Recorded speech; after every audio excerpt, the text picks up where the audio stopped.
Oke, Assalamualaikum warahmatullahi wabarakatuh.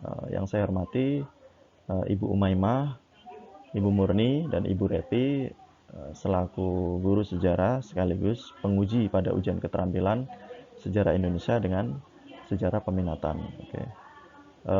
Yang saya cintai dan saya banggakan anak-anak kelas 12, baik IPA, IPS, bahasa maupun agama ya. Di sini Bapak ya, perkenalkan dulu, Bapak Lili Supriyanto akan mewakili menjelaskan mengenai petunjuk teknis bagaimana ujian keterampilan nanti ya. Oke, bisa dilihat di slide. Kemudian berkaitan dengan waktu pelaksanaan ya. Sejarah Indonesia akan dilaksanakan pada hari Senin, tanggal 22 Februari 2021 ya. Pukul 7.30 sampai dengan pukul 23.00 atau jam 11 malam di hari tersebut ya. Oke. Kemudian sama juga dengan sejarah peminatan namun harinya berbeda ya.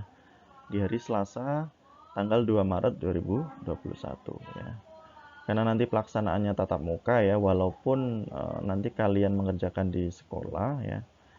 Tapi nanti kita akan kasih deadline mungkin sampai malam ya, yakni sampai jam 11 malam. Syukur-syukur bisa selesai ketika di sekolah ya. Baik, ini pembagian penguji untuk mapel sejarah Indonesia. Ya, ada Bu Umaymah nanti dengan 12 IPS 1, kemudian 12 IPS 2, kemudian 12 IPS 3.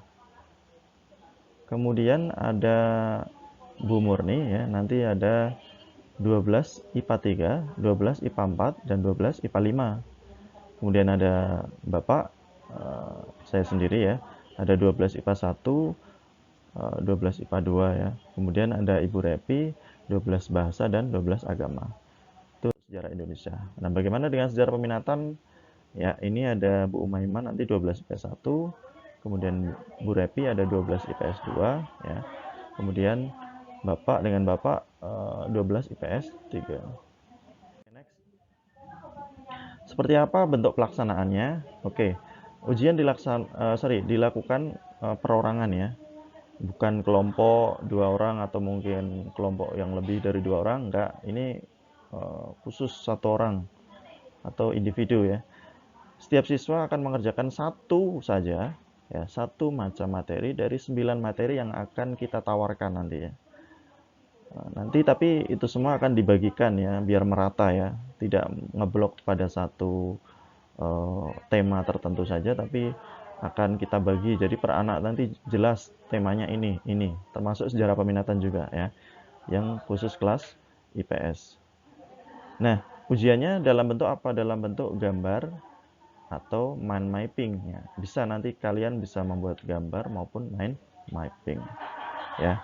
Proses dibuat menggunakan 2 pilihan. Silakan dalam bentuk konvensional. Mungkin masih bingung ya dengan kata konvensional. Konvensional itu masih tulis tangan ya. Jadi nanti kalian gambar, entah itu gambar mungkin tokoh sejarah segala macam, tapi berkaitan dengan tema ya yang akan kita bagikan.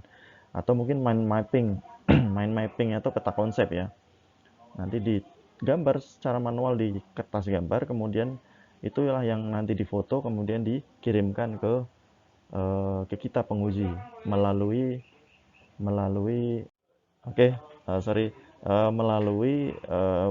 e-learning nanti ya, akan kita sediakan kolomnya nanti untuk dikirim melalui ke situ. Atau opsi kedua bisa menggunakan aplikasi digital ya. Nanti akan Bapak jelaskan lebih detailnya ya. Aplikasi digital melalui HP atau mungkin laptop ya.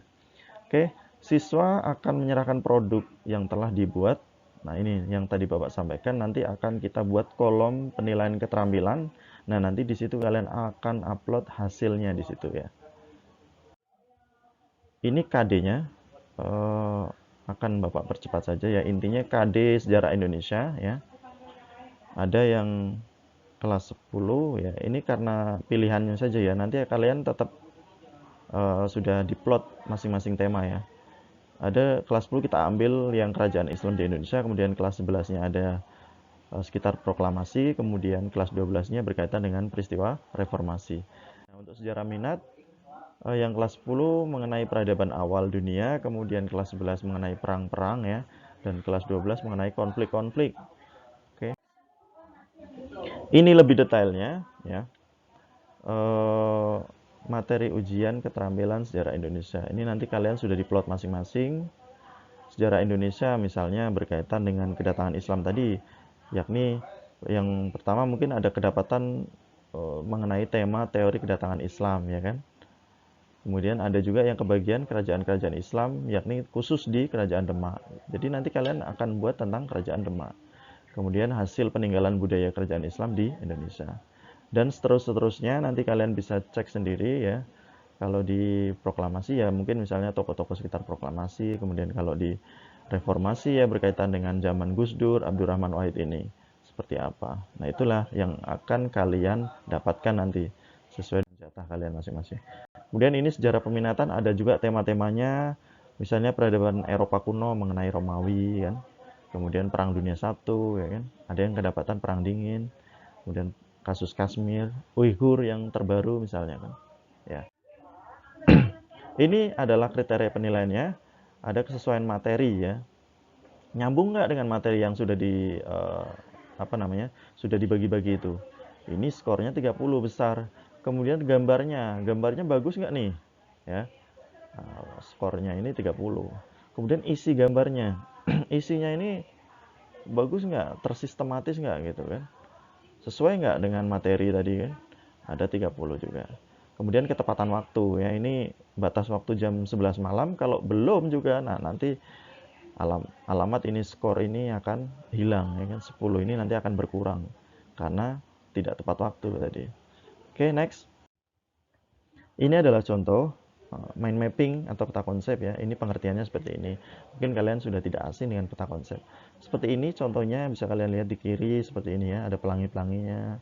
Kemudian di sebelah tengah ini ada daun-daun segala macam. Itu semua tergantung kreativitas kalian, silakan ya. Ini ada di sebelah kanan ini ada akar-akarnya kemudian.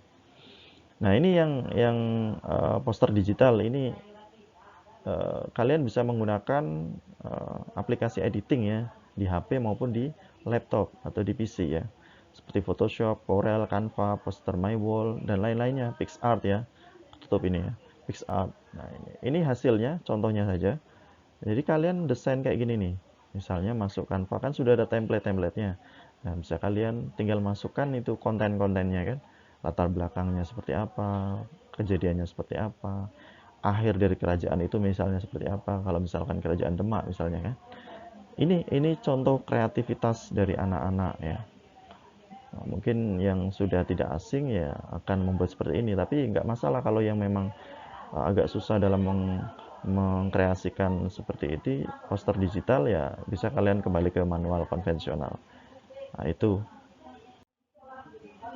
ini tuh ya penjabaran dari teknis ujian keterampilan nanti ya. Nanti kalau ada sesuatu yang masih bingung, ditanyakan ke gurunya masing-masing ya. Bisa ke penguji masing-masing atau mungkin guru pengampu saat ini. Ini ada pesan Bapak dari Tan Malaka ya, bahwa idealisme adalah kemewahan terakhir yang hanya dimiliki oleh pemuda ya, idealisme. Oke, thanks to slides ya, yang Bapak download slide-nya dari situ. Kalian bisa download juga dari situ. Slide-nya menarik-menarik. Oke, terima kasih. Kalau ada salah, Bapak mohon maaf. Bapak akhiri dulu. Assalamualaikum warahmatullahi wabarakatuh.